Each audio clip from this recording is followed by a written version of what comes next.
Hello, Game Boys and Game Girls. I'm the Game Boy Guru, and welcome to episode 20 of Dramatic Readings! In this installment of Dramatic Readings, we take a look at a game with action, adventure, mystery, and it's a little scary. It's Gargoyle's Quest.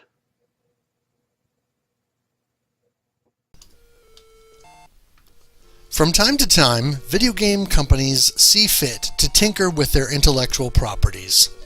This may be due to creative surges within the development teams wanting to try something new.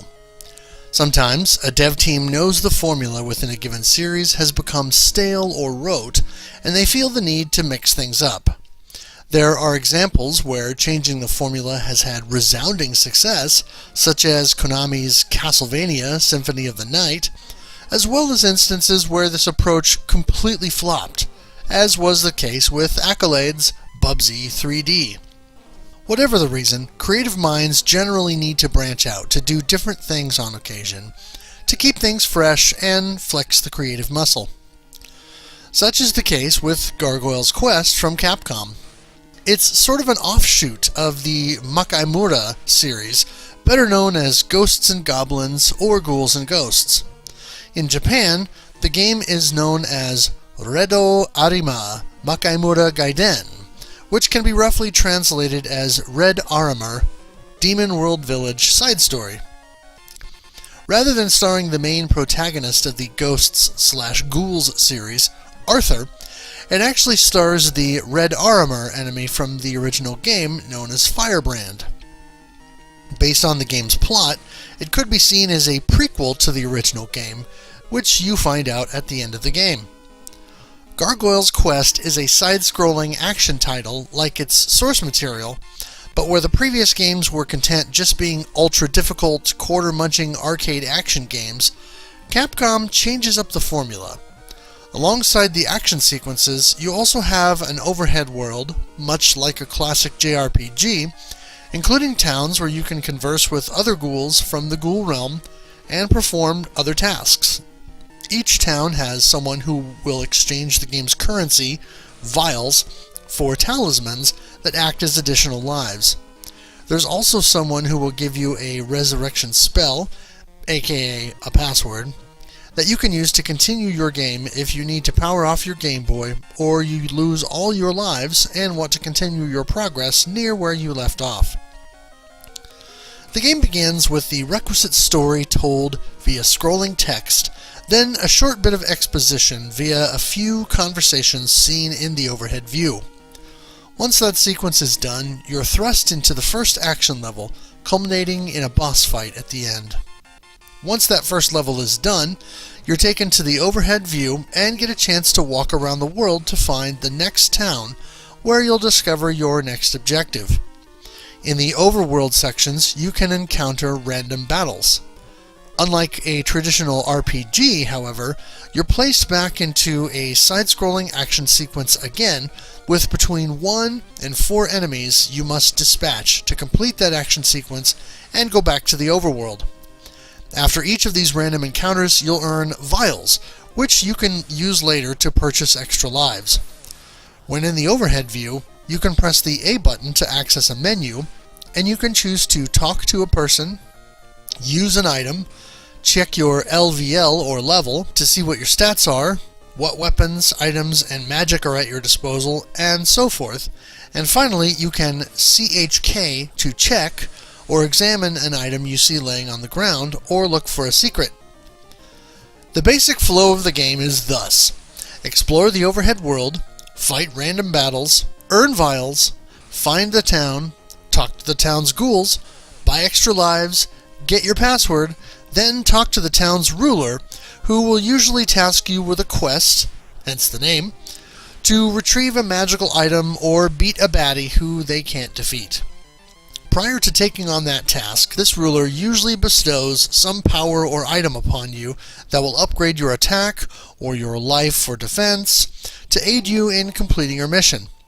Once you complete that mission, you return to that ruler to either get directions as to where to travel to next, or sometimes get upgraded further before venturing on.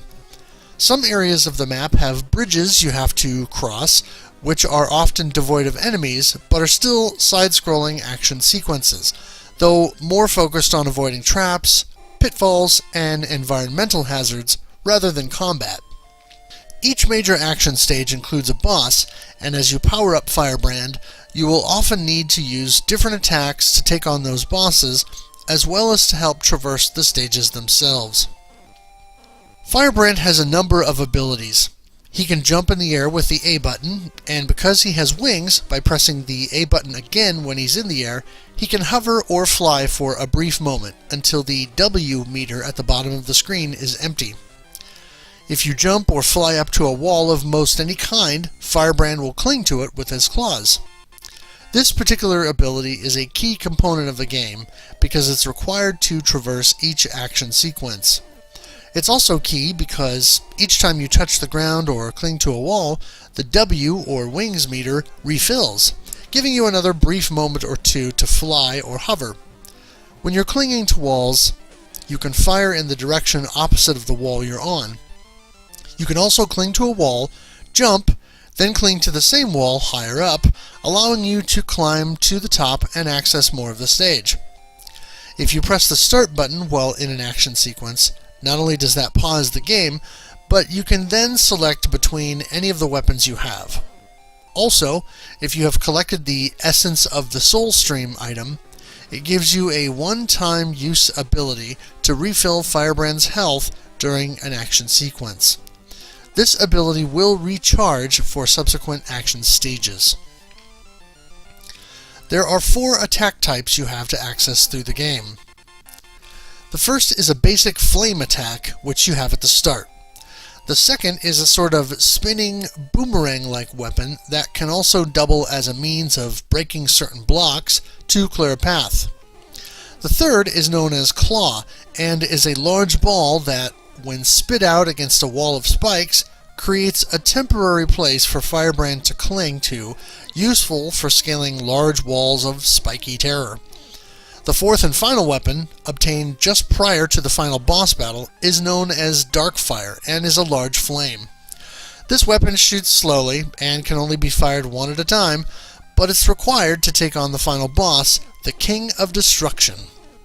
As you progress through the game, using the most recently acquired weapon is good for most situations, though toward the end you'll find yourself switching between the boomerang and the claw from time to time, depending on the circumstances. Gargoyles Quest is a gorgeous early Game Boy game, really flexing the graphical muscle of the handheld. Sprites are large and detailed, and generally speaking, animations are fluid and well done. Terrain and locales are all rendered interestingly with nice touches such as the spooky looking tree trunks in the opening stage, to the floors of flame or blowing grass in some of the later stages. Backgrounds are sometimes a bit sparse, but paired with the excellent foreground graphics, it becomes a total package that really shines on the handheld and shows just what it is capable of so early on. The overhead areas are also detailed and interesting, though Firebrand's 2-frame walking animation seems pretty basic. All in all, the game wastes no time impressing visually. I also wanted to make special mention of the explosions in the game, or the interesting visual effect when some enemies die.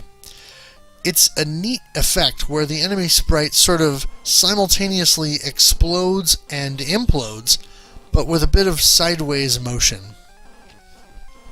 In the audio department, Gargoyles Quest also shines brightly. A couple of the game's themes recall the original Ghosts and Goblins or Ghouls and Ghosts main themes, though in a more subtle fashion. The rest of the original music in the game is excellent, with a varied mix of energetic tracks played during action stages, along with more somber, contemplative material for the overworld map and town sections. The short ditty that plays when you activate a random battle in the overhead view is foreboding, and the jingles that play when you defeat enemies and earn vials will get stuck in your head. As for sound effects, they're well done also. Capcom used more than one sound set for creating the voices that you hear when townspeople are speaking to you, and the various other sound effects all fit the game's mood, aesthetic, and overall presentation. Kudos to composers Harumi Fujita and Yoko Shimomura, better known for her work on Final Fight, Street Fighter II, and later Parasite Eve, for such an impressive, emotive set of music to accompany this game. The game has a few interesting design quirks. First and foremost, while the overhead sections serve to function a bit like a proto-RPG, the random battles that ensue are treated as individual entities. By this, I mean that when you enter a random encounter, you have full health. After each random battle on the map, your health refills. This is by design, I'm sure, since you only start with 2 hits, and the game would require even more patience and persistence to clear, were it not for this small mercy. The password system, while only 8 characters long, is full-featured. Each password takes into account the town you're in, the items and powers you've collected, the number of talismans or lives you have, and the number of vials you've collected. Because the game is reasonably linear, there are probably a relatively finite number of passwords, but it's still relatively robust for what it is. Also, despite the fact that in the overhead view you have 4 menu choices, you can only use the use command a couple of times in the game, rendering that feature relatively pointless otherwise. Oh, and you'll want to stock up on extra talismans early in the game. Toward the end, each extra life costs 32 vials from the local merchant. Ouch! Gargoyles Quest is a difficult game, and at times can be pretty punishing. The ability to purchase extra lives helps, though I found myself forced to grind through dozens of random battles toward the end to earn enough vials to purchase extra lives, so as much as I was making mistakes in the later action stages, I could foul up and still be able to muddle my way through. This game moves at a bit of a slow pace, though it's still action-packed, and because Firebrand sort of moseys through each level, sometimes the enemy or hazard placement can feel cheap, though, like with most any action platformer, level memorization helps alleviate some of that. In general, slow and steady wins the race. Incidentally, I played through most of the game on the original Game Boy DMG model, and switched over to playing on the Super Game Boy toward the end, just before the second-to-last boss encounter, when the difficulty started to ramp up. Despite the motion blur on the DMG, the game's excellent graphical design and generally slower pace made for a pleasant experience on the monochrome handheld, even after all these years. For a game to still be fun to play, and still play well on the monochrome Game Boy, it has to be a good game. It's easy to have fun with most any game from this era, played on a Super Game Boy, Game Boy Player, or later iterations of Game Boy hardware. But for a game to still excel and not feel like a chore to play on the original hardware, when there are so many better alternatives, that's a sign of good game design, and Capcom delivers that in spades with this title. Despite the fact that this game is very common, it has gone up in price in recent years to around or above the $15 mark. With most Game Boy games, I would recommend looking for something less expensive or waiting for a good deal, but Gargoyles Quest is worth every penny and is an essential cart for discerning Game Boy fan or collectors looking to get the best titles for the library. If you haven't played this game, and you even remotely enjoy action platformer titles or action-adventure games with light RPG elements, you owe it to yourself to check this game out. Highly recommended, if not downright essential.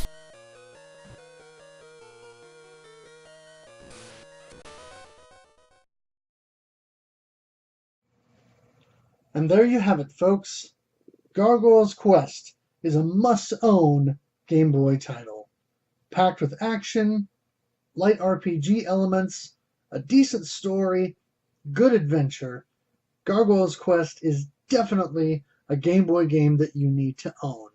It is, I would consider, to be at least in the top 25 of all Game Boy games, if not possibly top 10. But what do you think? Is Gargoyles Quest a game that you've played before, or one that you still need to check out? Let's discuss in the comments section below. Also, make sure you follow me on Twitter at GameBoyGuru. I'll have a link in the description below down to the original review that this video is based on.